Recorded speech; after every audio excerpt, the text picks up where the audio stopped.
What's up, my truest of viewers? Welcome to How to Edit Step 1. So what we're gonna do is we're gonna start with the door. Okay, you can make this door. You can do a lot of things with this. Once you have this door, you can kind of like phase into boxes.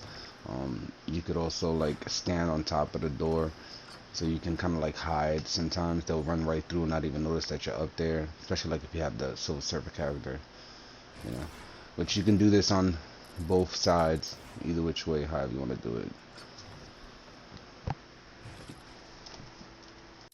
Up next, we have the the side walls. I don't know the actual names to these things, but you know, you can kind of like cover there.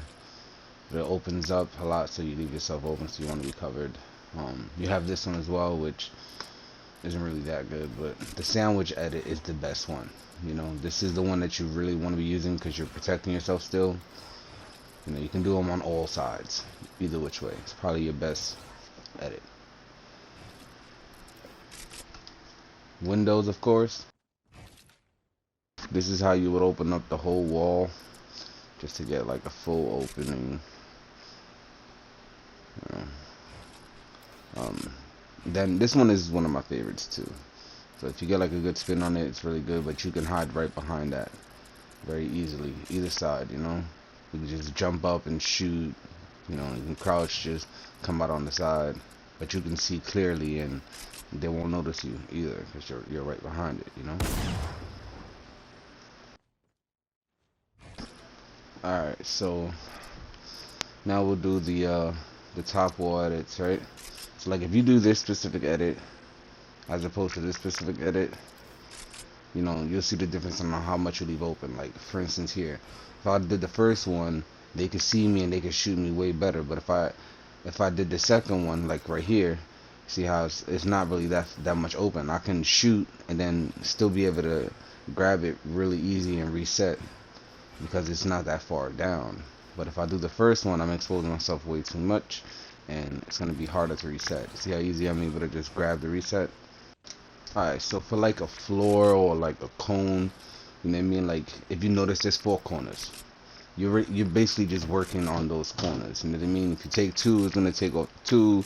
If you take one, it's just gonna take off the one. Now you also have this one where you take the two opposite corners, and then you can make yourself kind of like a ramp where you can peek through the sides. Where now you can shoot or just jump in the box with ease. Now if you take off 3 squares leaving 1, you get this.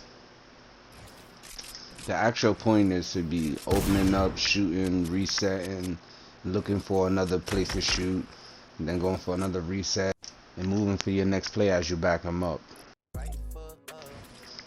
Alright, so for like a cone, you know what I mean, it's just, you got the, of course, 4 corners, same thing like a floor.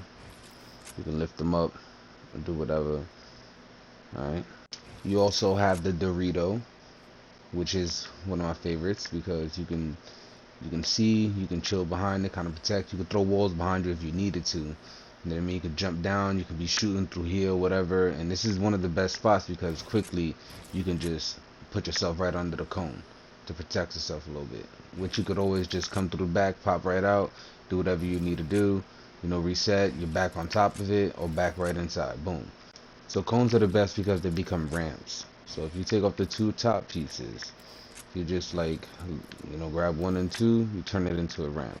Which brings us right to the ramps. Now when you look at a ramp, I want you to notice that it's broken down into sections, right? So we got a cross in the middle for the middle pieces and 4 corners, right? So it's a column of 3. Now if you notice, the arrow points in the direction that the ramp is going. So whenever we're taking half a ramp, we always just gonna use the corner pieces.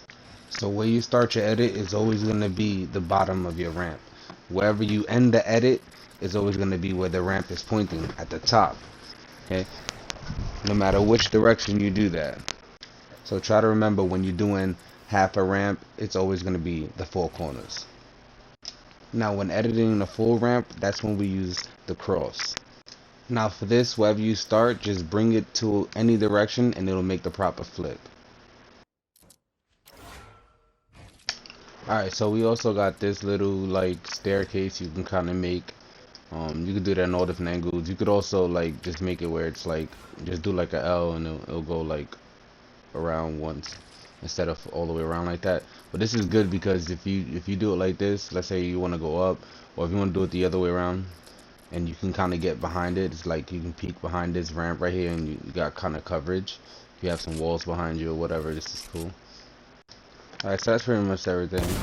Oh yeah, there's one more thing I can show you. Right, if I want to get to this side of the ramp, I can literally just grab that, and as I'm going up, I'll just turn and flick it this way, and look, the ramp is now flipped, and I'm on this side. Alright, so if I just grab that and flip it like that as I'm turning, flip it as I'm turning, see it? Flip it as I'm turning, see it? So as long as you're grabbing that joint from the middle, look, now it's protecting me here, and I can just come through there. Alright guys, thanks for watching. Shout out to my truest of viewers. Until next time guys.